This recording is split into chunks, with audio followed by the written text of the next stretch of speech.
Qeveria afgane ka shpallur një ditëzie kombëtare për qindra persona që kanë humbur jetën kur një rishqitje toke mbuloi fshatin ditën e premte. Guvernatori i provincës Badakhshan tha për BBC se tani më nuk ka asnjë shpresë për 2000 personat që besoi se janë varrosur në shtëpitë e tyre.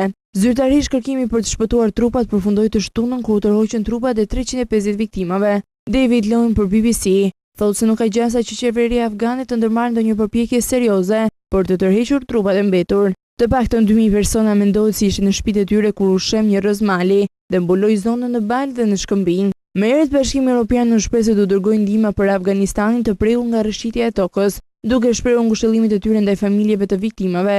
Shefja e diplomacisë Catherine Ashton dhe komisionerja europiane ngarkuar me çështjet humanitare deklaruan se po ndjekin nga afër situatën duke bashkëpunuar me autoritetet afgane, ndërkohë që po mblidhen informacionet mbi shkallën e dëmeve të shkaktuara nga katastrofa.